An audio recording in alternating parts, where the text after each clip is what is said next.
Well, it's one of those things where you look back on it and it all seems inevitable and every step led this way, but there was no plan. It wasn't even a direction I particularly cared to follow. I grew up in Nebraska, and something about an urge to get to New York City emerged very early in my life. And one of my takeaways of looking back is the key to getting where you want to be is to listen, to hear that voice, and to have a sort of stillness, to have something contemplative in your life, to be self-driven enough to just sit and listen, keep a diary or something to access these innermost lessons that you're getting from yourself. Hello, you are listening to the Late Bloomer Living podcast. It's season 4, and here we are still reimagining, rethinking, and redefining what it means to be in midlife and what's possible as we age. We are gathering energy, momentum, and excitement for our next chapter via candid conversations with other midlifers about their own pivots, pitfalls, and triumphs. I'm Yvonne Marchese, your host, and I'm so happy you're here. I created this podcast to give you inspiration and let you know you're not alone in feeling stuck in midlife.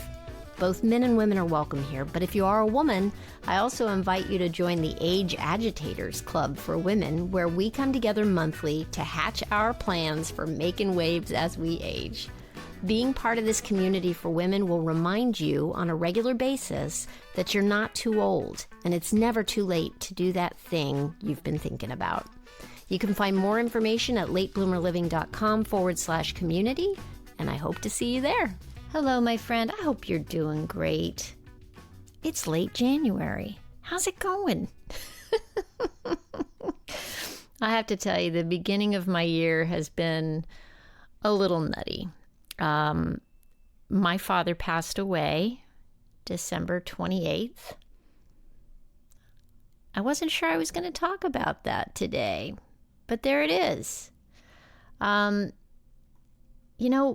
What it's really brought home for me is that I ended up spending 3 weeks approximately in Arizona with my mom after my dad passed, as we made his funeral arrangements and all those things. And what that did was it took me out of my regular schedule, my regular surroundings, all those things. And when you do something like that, it's interesting because it really shakes things up, doesn't it? I imagine you've been through something like that at some point in your life. It's a transition of its own. And it's got me thinking about where I'm going from here. I don't have any answers yet. That's okay. So speaking of that, I'm really excited to introduce you to today's guest. His name is Bruce Whitaker. He is a poet. He wasn't always a poet. He, today in our conversation, is going to share his journey from being an accountant to a career in theater, which was 30 years long, to then becoming a poet. But really, this conversation is more than just a journey through career transitions. It's a deep dive into the creative process, self-discovery, and the power of trusting your inner voice. Bruce also discusses his grandmother, Jenny Hicks. She was a pioneer painter from Nebraska, and her life became the subject of his first poetry book, which was titled The Elk and the Glade. And he highlights the lessons learned from his grandmother's journey, including not waiting for the gatekeepers. We are living in an extraordinary time right now when there are possibilities open to you creatively in your career, all kinds of things, where we are now able, because of technology and such, to get around those gatekeepers. And you don't need to wait for permission. Yeah. So I'm excited for you to hear this conversation. So, without further ado, here's Bruce Whitaker. Let's go. Hey, Bruce, thank you so much for being with me today. It's great to be here, Vaughn. Thank you for having me. I look forward to our conversation. Yeah, me too. It feels like, I don't know, it feels like it's been a while since we set it up, and now here we are finally, right? Yes, it's been what a fast autumn it's been. Yes, It indeed. has been. Time flies, man. Well, you have such an interesting story. I'm so excited for people to hear this today. You started off as an accountant and you're a poet now. Yes. Amazing. That's amazing. Oh, So thank can you. you give a little bit of like, how did that happen? Well, it's one of those things where you look back on it and it all seems inevitable and every step led this way, but there was no plan. It wasn't even a direction I particularly cared to follow. I grew up in Nebraska, and something about an urge to get to New York City emerged very early in my life. Like, my mom was watching The Edge of Night on television, which was the image was a skyline of New York with a day side and a night side. And I was like 4 years old going, I'm going to be there. Oh my gosh, Bruce, I had the same, not exactly the same, but from about the time I was 7 years old, I knew I wanted to live in New York City. My dad grew up in Poughkeepsie. I grew up in West Texas, by the way. So, So that feeling, that prairie feeling. Yeah. yes. And my dad is from Poughkeepsie, New York, and we came out to the New York area to visit for the first time when I was about 6 or 7, probably 7. And we came to the city, and I remember vividly driving through that. My aunt and uncle bought us tickets to go see Beatlemania on Broadway. And we drove in, and we were in my uncle's van, and we drove through Times Square. And I remember looking out the van, and I think we hit like a bus hit the rear view mirror on the van. There was like, oh no, clipped them and all that. No big deal. Nobody got hurt. We didn't even stop, I don't think. And we went and saw the show. But I just remember, man, and it was gritty back then. This was like mid 70s. Triple X things were everywhere. And I was like, I am going to live here someday.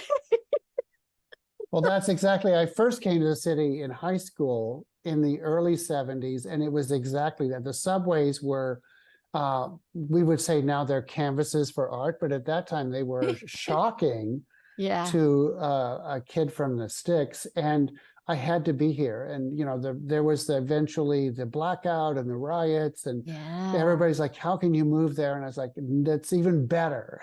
I'm even more determined. We're kindred spirits, Bruce.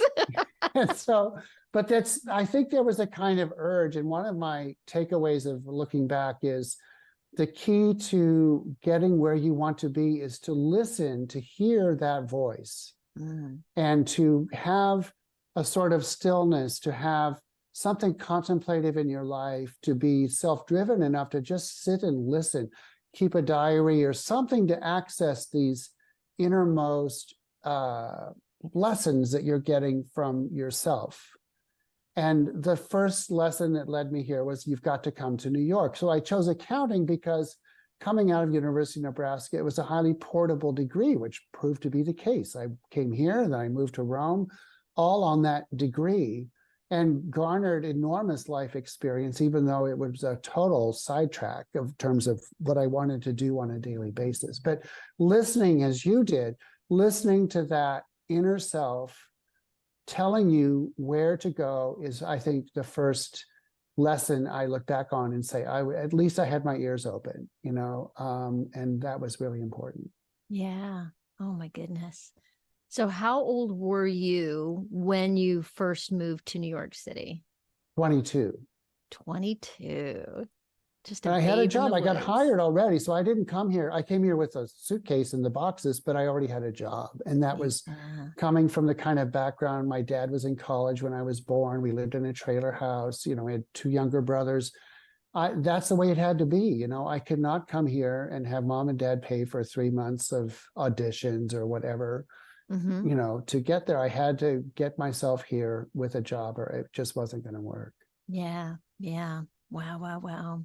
So when you say you couldn't have your parents pay to get you there for 3 months of auditions, I'm hearing the word audition. And so Yeah, I I know you have used, a theater background. yeah, I have a theater background. So I'm like, was that like something that you ever wanted to do? I just have to ask that question. And, you know, it's funny. No, even though I spent most of my career in theater, and at this point in my life, I'd been through high school in debate and journalism, never theater. The only time I ever acted was many years later. I went to this laboratory in Italy and I co-wrote a play and performed in it in Italian. And that was the only time I've only acted in Italian. I've never acted in English in anything. Oh my gosh. Oh, I've So, just acted in Italian. That's yeah, all. I yeah. wrote a play in Italian and acted in it. That's all. Oh my gosh. And With a lot of help, a lot of coaching and help. But yes, that's my only acting experience. I was never theater itself. I loved going to it. I had a very strong college theater program in my hometown. I saw a lot of shows when I was a kid, all through college, but it was never something I was going to go to and perform. but you did end up working in the theater. So Right. did working as an accountant, were you working as an accountant for a theater company? I know you didn't end up doing accounting in the theater, but was that how you moved in, or how did Well, that transition happen? so what it did, it was a side track that kind of curved back. I worked for Price Waterhouse, and then I worked for a publishing company. Getting back to writing, I sort of urged myself over to that. Then they moved their operations to Florida, and I made the choice of not going with them. So I stayed in New York. Mhm. But then in that job search, I found a job in Rome. And by this time, I had met my now husband, Pierce. His lifetime ambition had been to live in Rome. He was a computer tech guy. And so, with his encouragement, I applied for it and was eventually hired. And so Rome broke me out of the sort of yuppie, you know, Manhattan nightlife single guy, or, you know, gay life guy, Mhm. and gave me a chance to look around the world differently. And what really tricked me off was I took my first vacation to Spain. And in Barcelona, I ran into an American Express video crew making a travel video. And they let me pal around with them for a full day. And we went to the vineyards at Cordonieu. We went to Montserrat. We went to what little was built in Sagrada Familia at that point. And at the end of the day, I decided when I go back to the US, I knew Rome was not a long time thing. I'm not going to get an MBA as I thought. I am going to get an MFA, Masters of Fine Arts, in something in theater, probably writing. I'm just going to go for it.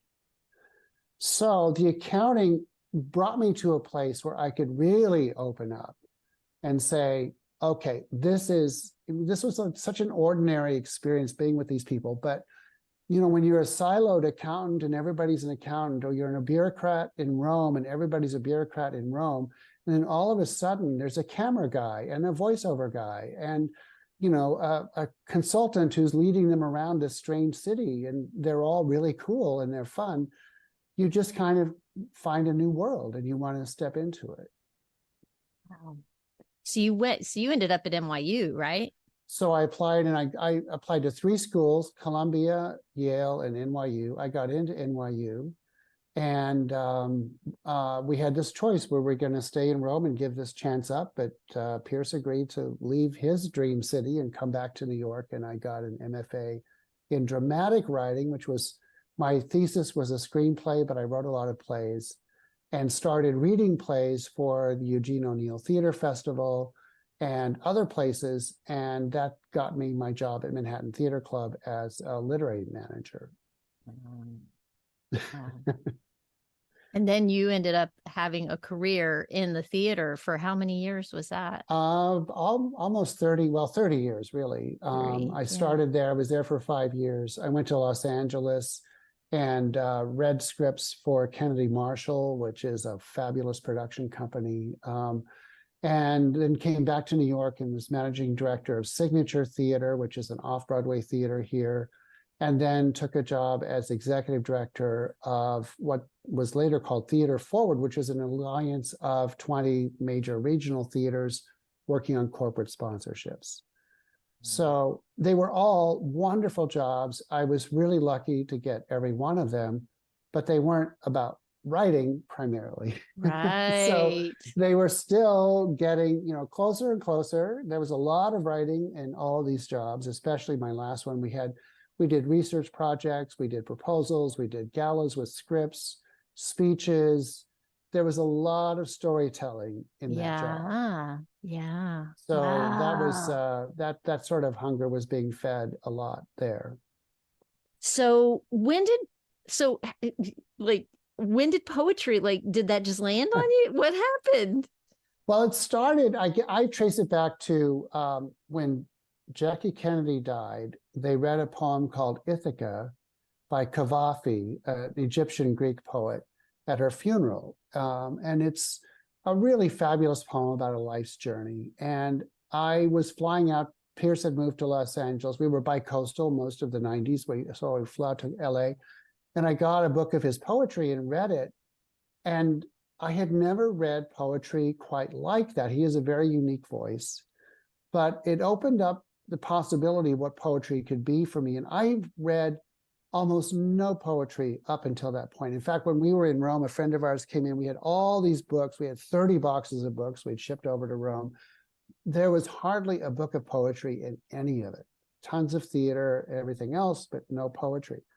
So I sort of put that away and wrote a few haiku now and then. But then when I got into the last job I had at Theater Forward, it kind of turned into a 9-to-5 job, which none of my other jobs had been. And the capacity to write started to come back. But by this point, I knew how much gatekeeping goes on with theater, and that this was not going to be the place I was going to score. So I started just casually writing poems now and then. I always had an urge to write something. And then about 4 years before, in the mid-teens, I started taking a couple workshops. I vowed I would never get back into writers' rooms. I've been, a dramaturg means you sit down and do script conferences with writers and help them with the next draft of their play or their screenplay. I swore I would never do that again. But I really responded to poetry workshops. And so I took some with really great poets, Rowan Ricardo Phillips and Alex Dimitrov and Jericho Brown and Mark Wunderlich. And that really, some of those poems eventually got published, and I sort of refined. And then when I retired in 2020, the most fortuitous theatrical retirement ever, just as everything shut down, I'm gonna I say, was like, really? good luck, you guys. And so, Wow. and that had been long planned. It wasn't like, oh, gee, I'm out of here. It was like, oh, I guess I'm going now, you guys. Good luck, Wow. So then I started writing very every day and started submitting much more heavily and started getting more publications, and it took off from there. Amazing. Amazing. And so all of that leads you at some point back to your grandmother. So right? So I am fascinated by this familial tie between you and your grandmother. Yeah, so my great-grandmother, Jenny Hicks, was a pioneer girl in Nebraska in the 1880s. And she was from Ohio. And when she was an older teenager, about 20 years old, she moved back to Ohio for a period of time and studied oil painting in Cleveland, then went back to Nebraska and continued painting kind of the way I wrote poetry before I retired when she could. Her children would find sometimes lunch wasn't on the table because mom was painting and dad came in from the field to put the lunch on the table. And then finally her husband died in the late 30s, and she was in her 60s by now. And she turned this into a career, and she sold over 1,000 pictures out of her little home in Nebraska. And I wrote my first book of poetry came out last year called The Elk and the Glade, and it's a series of poems about her life. And I could read a poem that kind of describes that turning point where she went from a hobbyist, she always called it her hobby, but she really was a professional, from a hobbyist to a professional. And if you don't mind, I could read a section of that. Oh, so please do. the book is called The Elk and the Glade and the World of Pioneer and Painter Jenny Hicks. And this is from the poem called Coming to the White House. She lived in a little white house. So Arthur was her husband, by the way, who has just passed away. She's moved back into town to this little white house for the first time back in town since she was a very young woman. So her daughter's name is Ruth, and her daughter's friend is Gladys. A few days later, Ruth stopped by with her friend Gladys. They found Jenny in one of Arthur's old shirts, the pantry wall lined with 3 paintings, a mountain cabin, a howling wolf, a cowboy on horseback, fighting through a blizzard to make his log cabin in the night. Mother, Ruth beamed, will you look at this? Gladys paused in the door. Jenny, my land, I had no idea. Jenny smiled. Do you like them? Oh, yes, I sure do. Which is your favorite? The cowboy. Yeah, the cowboy. That's a nice one, Mother. Ruth held it up. Well, you can have it then, Gladys. Oh, Jenny, no. Yes, please. What am I going to do with it? I just paint these to pass the time now that, well, the women paused. It had been such a short time, really, since... Jenny, I'll talk to Harold. I would like to have it, I guess, but I'll pay you for it. How much? No, please. No, how much? Jenny shrugged. Oh, a couple of dollars. Mother, I think you mean $5. Gladys smiled. Yes, that's about right. $5. Jenny shook her head, but said nothing. Soon the White House had a steady traffic, and Jenny was in the picture trade. 2 or 3 pictures sold a week, mountain landscapes, wildlife, horses. She copied prints, calendars, postcards, and charged by size. She was a seamstress who sewed in oils to a pattern, often on demand. So that's her moment of transition. Which, I mean, I'm sure you must have thought of this, makes me think of Grandma Moses. She was called the Grandma Moses of Nebraska. Yeah. And she painted until she was 90. So this was just the start, and she painted basically another 30 years or so. Incredible.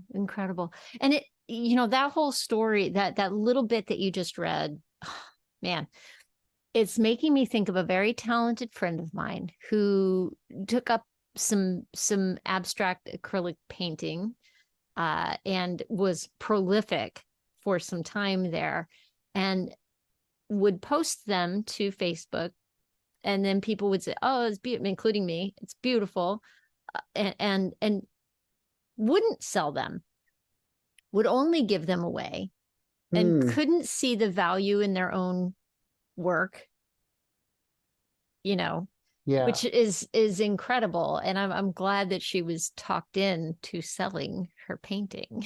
Well, I think there's a couple lessons in that, which is don't be afraid of niche when you're making a transition. If you're transitioning into a field, if you're going to start a little inn, you're not going to be Conrad Hilton. That's already happened. Be ready to be in a niche. She found her niche sort of accidentally, as she didn't wait for a gallery. She didn't wait for reviews. She didn't wait for any of the certification. We did the first ever museum show of her work this year, wow. 50 years after she passed away. So a museum in Nebraska put this on. She didn't wait for any of that.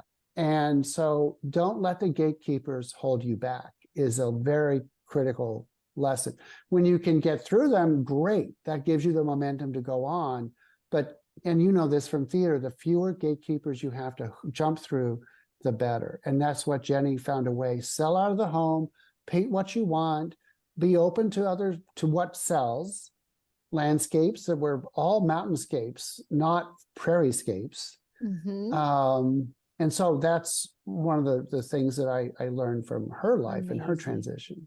And what I'm also taking from this too, this whole conversation about the gatekeepers, because you said something earlier about you recognized that theater was not going to be your place. I forget the phrase you used, your place to land or your place to make it. I reached a point in the theater where I was 35 25 when I had my first child. And I had started kind of late for a woman in the theater. By the time I moved to New York, I was already 25, which is a little long in the tooth, as I think you know, for that industry, right? And so by the time I got to my late, to those mid 30s, I was working in regional theaters, but I felt like I was at this glass ceiling of where I could go. And what was frustrating to me about being an actress was the gatekeeper aspect of being able to do what I loved. Somebody had to give me permission.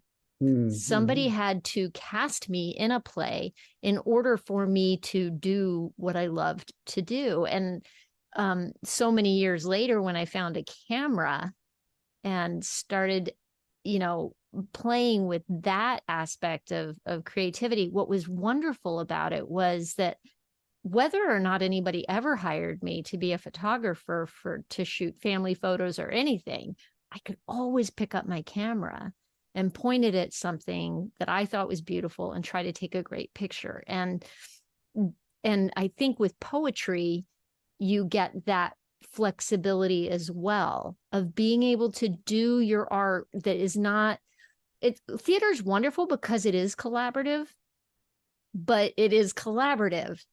And there's something wonderful about having access to some form of self-expression that is not where you don't need other people to explore it. Yeah. So in poetry, there are lots of open mics. So you pick what you want to show and you get up and people hear your words.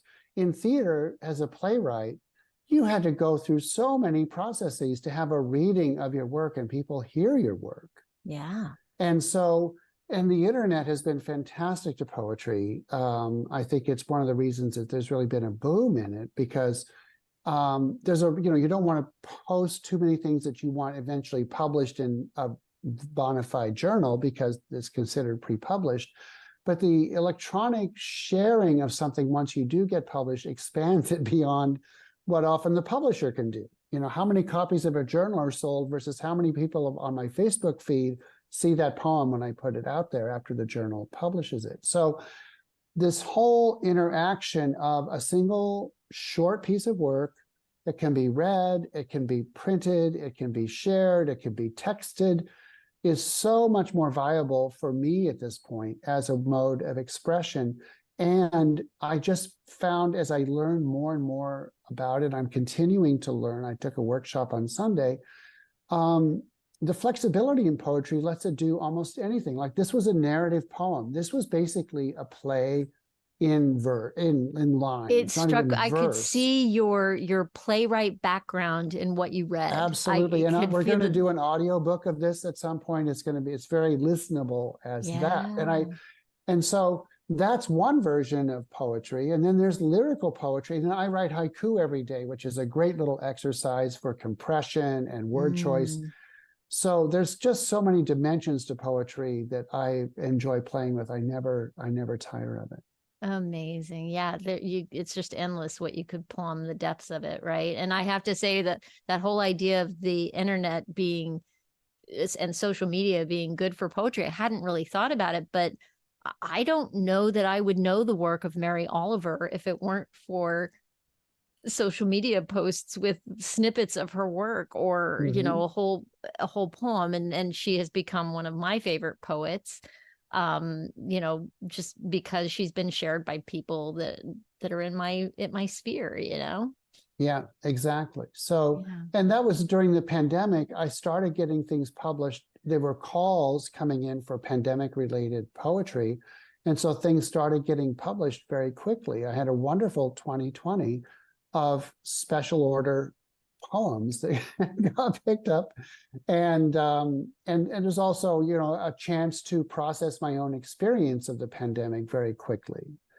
And my friend the playwright was like, oh gee, I'm trying to get someone to even answer the phone over there or answer an email because the theater shut down, right? And so it kind of went in that different direction. But I just have to say I've been so lucky because I came into poetry knowing one person who was a poet. I met her at a birthday party of a mutual friend, Lynn McGee, and she started inviting me to her readings that she was doing, featured reader, a real poet, and then open mics. So some of them were real, some of them were me.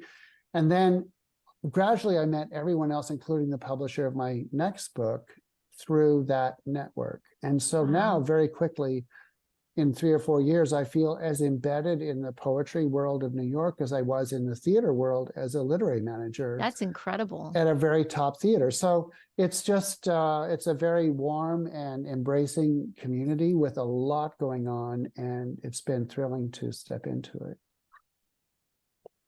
My mind is going in about a bajillion directions right now, so I'm trying to focus on what I want my next question to be. I'm thinking about, I guess what I want to ask you is, do you feel like coming to poetry later in life is almost a natural progression in a way of, there's like a depth of experience, you know, and maybe some self-knowledge that as a younger person, I don't know that we have it. Not all of us anyway, maybe some few people who are really tuned in, tapped in to themselves. But do you feel like coming at it later? I can hardly even formulate my question. Do you know where I'm going with this? I can tell you what my sidetracks brought back to me in the poetry world. I can tell you that. So being a literary manager for a theater taught me how to very quickly survey and assess a field. Who's doing really well? Who should I know? Who should I read? Who should I get to know? Who should I follow? You know, that sort of discernment is the everyday task of a literary manager. And I think it's important for writers to be able to look at their field and say, this is me, this is not me. This is going to be someone I can learn from, and this is someone I can be not having to follow everything they do. I did a lot of project management work, basically as a theater producer, and then in my past job. And when I put out The Elk and the Glade, I self-published that because we wanted it out in time for the museum show. I couldn't have the gatekeepers saying, oh God, I can't stand books about grandmas, we're not going to do this one, all that. So when, with the help of my current publisher, Roxanne Hoffman at Poets Wear Prada, I put this book together, and it's won some recognition. It was beautifully designed by the people I asked to do that. But that project management was a skill I definitely got on the way to this. And Roxanne Hoffman, my publisher's point is she wants poets to be empowered to do as much as they can for their work. I learned how to get reviews and all these things. So through her, so those and I had a lot of press experience from my prior job, so I was comfortable with that approach. So everything fed to this. And I think all of our jobs lead to things that feed the next thing. I was talking to an interior decorator once, and we agreed work is really just phone calls and lists. No matter what you do, it's phone calls and lists. It's the same darn thing.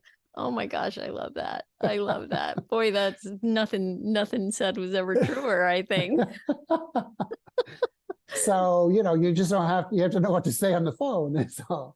That's amazing. Yeah. And then I guess the other part of that question I have that I was struggling with is really, where has this led you in your own awareness of yourself? What have you learned about yourself in going through this later in life pivot? I think one of the deep learnings is getting back to trusting and listening to that inner self. And it plays out in most writers talk about this. The characters, one of your interviewees said the characters stood up and revolted in the second chapter of his book, second half. What you're working with in a lot of creative fields, you're working with something that's out there and you see it and you're just kind of luring it in, you're reeling it in. And so I've learned how to get into that space more quickly and solve creative problems drawing on those kinds of abstract, nonverbal voices or whatever, movements or energy that you're tapping in. I don't want to get too weirdo about it, but I think to be creative, you have to be tapped into that source of all this. And many of the Elk and the Glade I read it now, and I think a lot of writers say this. I don't know how I wrote it. It's not something I can really explain very clearly anymore. How the poems were ordered, why these and not others. But I was just tapping into something, and at the time I felt like I'm tapping into the voice of my grandmother or whatever. But that intangible aspect is something that I've become closer to in working with this. And I think it's also caused me to examine life much more fully. Many poems that come to me are memories or experiences as a child, experiences as an adult, things that tick me off on the streets of New York. Which can be any number of things. In any moment. I have a poem coming out about a meltdown I had at the coat check at the Metropolitan Museum, So, this whole idea of self-awareness and experience as a teacher and a tool is what I think has been expanded in the 3 or 4 years that I've been really focusing on this. I think what I'm hearing in that too is a trust in that voice, in that intuitive voice. Would you say that you trust your intuitive voice more than you used to? Yes. And I also trust that it's never going to let me down. When I was in grad school and I first got these writing exercises in class, like write a scene with 3 characters, one of whom doesn't say a word, that kind of premise. Well, you're going to write that scene. It's there. Just as stupid as that prompt is, you have a scene in you that will answer that. And I can already, I'm like, oh my God, that's hilarious. I've got kind of a scene started to formulate in my mind of this lurker in the scene that is not going to say anything for any number, like, ooh, why aren't they talking? Yeah. So, and poetry thrives on prompts, and I'm very much, I love forms, I love sonnets, ghazals, villanelles, pantoums, all these really, word gamey ideas. Really, I respond very much to them. And so it's a way of shaping and breaking it. It's a way of breaking down your linear thinking. When you have to rhyme, you're going to find a word you would not have used. And it may be amazingly better. It may be awful, but it may be amazingly better. I love it. This has been a tremendous conversation, and I literally cannot wait for people to hear this conversation. I so love the way that you have pulled at threads in your life and followed them. And I hope people hear something in this for themselves, to listen and trust, to listen to their own inner voice and trust it and pull on those threads. Because I think that there's so much possibility for all of us in doing that, Well, thank you. Yeah. Can you read another poem for us before we go? Yeah, I thought this might be fun. This is a poem that I wrote fairly recently, but it actually takes place in Rome while I was there as a bureaucrat, probably just after I got back from Spain, with all this, like, I'm going to change my life kind of thing. So that kind of energy, I love it. Yeah. But in the meanwhile, I was doing a massive summer project stuck in Rome at the wrong time of year and everything. So it's called Night Rider. August. I am sleepless and stuck in Rome, working a job from someone else's dream. Tossing off clinging sheets, I go to the window and widen the shutters for more air. Faint stars sprinkle the golden dome of Roman night to its fetid haze of hiatus. Their lights are almost audible in the vacated silence of cats hunting the ruins of the red-lamped naves. The sweet mountain zephyr, and only on this sea does zephyr pertain, descends from the hills, flushes the day's dry heat out to sea and soothes my beaded brow. A rat-a-tat-tat catches my drowsy ear, a drumbeat, then a cymbal. Someone is typing. From my eyrie, the stories of windows wrap around the courtyard in a 1930s grid. Geometry was progress then. One or two lit windows sentinel the shadows. The erratic rhythm almost echoes, traceless. It is a sound soon to be silenced for all time, that tap, tap, tap, ching of the 20th century lyre. It calls to my storyteller, my bard, my troubadour. I listen and yearn to take a seat, to crank a slice of paper and carve with those keys a lament, a tirade, an epic launched by a golden apple, a lullaby, or how it feels to gaze out on an August night and hear someone's mind at play, inviting me along to leap from this life and incise a new story. Wow. When did you write that? I'd say 2 years ago. That's what I thought you said. Wow. But I It can feel started- the visceral, I can feel how visceral it is, as if you had written it when you were in Rome. And you talking about the typewriter and that sound that has been annihilated by the moving on to computers. Do you ever write with a typewriter? I have to ask. No. Not for 30 years. We used them at MTC when I was writing script reports, and it was sort of the bane of our existence. But Yeah, I not bet. since then. And people would laugh at us then. It's like, what are you doing? But no. And it started. I was on an interview show, and this woman was talking about her mother used to type up her poems for her, and the sound of the typewriter was so inspiring to her. And I thought, I remember a sound of a typewriter, and then the memory came back. And it really was a massively powerful moment in my life, that evening, that night, of hearing that and just wishing that were me doing whatever they were doing, instead of whatever I was doing at that time. Right. Yes. Yes, I've been there. So when is the next book going to be published? So Good Housekeeping, my next book, is coming out in April from Poets Wear Prada, and it will be available for pre-order starting after the first of the year. I'm very excited. It was just made an editor's pick by Publishers Weekly Book Life.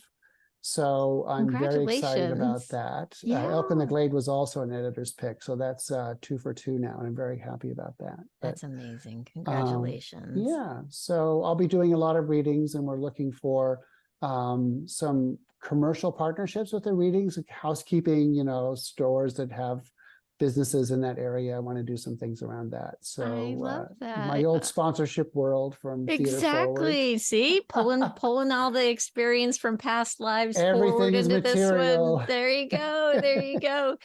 How can people find you? My website is brucewhitaker.com, and that will give you all the links to my Instagram and Facebook. And I do videos once in a while on TikTok, so look for me there as well. And I have a Substack, Bruce Whitaker, where right now I'm going through the deeper backgrounds to the poems that are coming up in Good Housekeeping.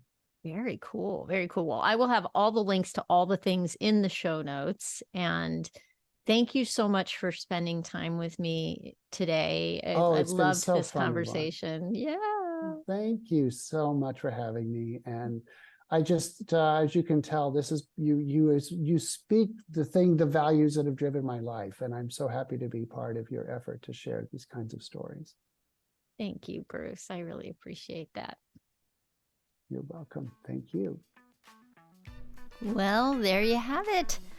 Thank you so much for joining us for this conversation with Bruce Whitaker. If you want to know more about him or get a copy of his book, I'll have links in the show notes for you. You can just go to latebloomerliving.com/podcast and look for episode 170. And remember, the conversation doesn't have to end here. share your thoughts and your comments with me. You can send me an email to latebloomerliving@gmail.com.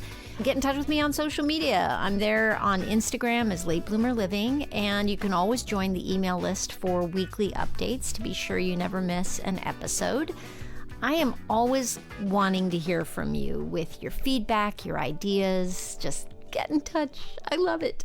If you enjoyed today's episode, don't forget to subscribe, rate, and leave a review for the podcast. Your feedback really does mean the world to me, and it helps others discover the podcast.